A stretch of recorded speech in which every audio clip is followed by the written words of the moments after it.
क्या भारत में इटावा गांव में जो है हुआ, क्या इटावा के गांव में अखिलेश यादव का सबसे बड़ा बयान आता है? क्या एक पंडित ने जिस तरह कथावाचक में आप जाति पाति पूछ कर एक कथा को पहले रुकवाते हो और उस कथा रोकने के बाद उस पंडित को जलील करते हो, उसके बाद जलील करने के बाद उसके सामान को भी छीनते हो और उसके सामान छीनने के बाद भी आपने उसको नुकरे को रगड़ाते हो और जिस तरह उसकी बेइज्जती करके वहां से भगाया मार पीट कर, क्या आप यह गलत है?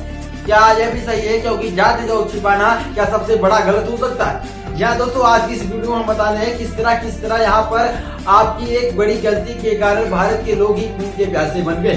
बात करें भारत में, जब इटावा के गांव के दादर गांव में इस तरह हमला हो रहा है, जिस तरह आप समझिए भारत और पाकिस्तान में होता है, ये हमला इतना बढ़ता चला जा रहा है। जो की बात करें वहाँ पे इटावा के गदादर गांव में जो कथावाचक जो कथा को वाच करने के लिए वहाँ कथा सुनाने के लिए गए थे और उन्होंने अपनी जाति का छिपाई एक बड़ा मुद्दा बन गया। ये मुद्दा 2027 के चुनाव के लिए भी भारी पड़ सकता है, क्योंकि यह चुनाव मुद्दा हो सकता है। क्योंकि 2027 की बात करें वहाँ पे जब अखिलेश यादव ने इस समाज को इस बात को सुना तो उन्होंने एक बड़ा स्पीच दिया।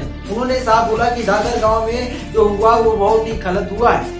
गलत इसलिए हुआ है क्योंकि आपने कथावाचक के लिए बुलाया ना कि आप जाति बात पूछ कर किसी की बेइज्जती करने के लिए जो ज्ञानी होता है वही कथावाचक होता है। क्योंकि वाल्मीकि ने कहा है जो ज्ञानी होता है वही कथावाचक होता है। क्योंकि आपने स्कूल में पढ़ते होंगे, स्कूल में आपने पढ़ा होगा। क्योंकि बात करें स्कूल में आप जब जाते हैं टीचर से नहीं पूछा जाता कि जात का, आप केवल पढ़ते हो चले जाते हो। उसी तरह आपने जिस तरह वहाँ पर किसी को बुलाकर आप कथावाचक के लिए आपने कथा जब आदेश संपन्न हो गया उसके बाद आप जाति बात पूछ कर आपने सबसे बड़ी गलती किया। यही गलती के कारण इटावा के दादर गांव में पीएससी जैसी फोर्स लगे और योगी सरकार को भी वहां पे आना पड़ा, क्योंकि यादव समाज ने पूरे इटावा गांव को ही घेर लिया। घेरने के बाद पीएससी पर हमला बना इटावा और पत्थर से, जिसके कारण पीएससी के कई गाड़ियों में हमला के कारण कई गाड़ी टूट गए और वहाँ पे कई लोग चोटिल हो गए। क्या ये एक ब्राह्मण यादव समाज में एकताई जो थी क्या उसको भी तोड़ा?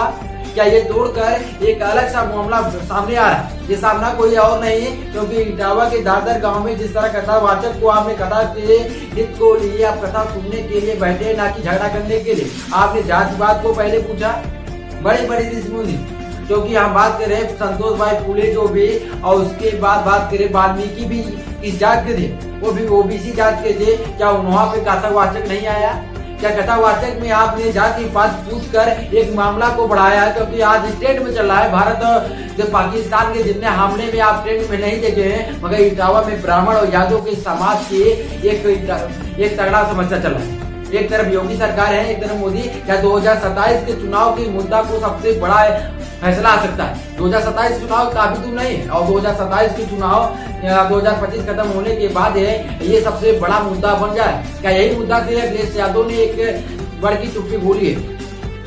इटावा के गांव में जब हमला हुआ उसके बाद कुछ ही समय के बाद अखिलेश यादव का स्पीच आता, उन्होंने पूछा कि आपने कथा सुनने के लिए यहाँ पर बुलाया, न कि किसी जात के पूछ कर आप किसी की बेइज्जती करने के लिए आपने क्या वहाँ पर गुट होकर एक बेइज्जती के लिए यादव समाज को तोड़ने के लिए प्रयोग किया? देखा जाएगा। मगर आपको क्या लगता है वीडियो में कमेंट करके जरूर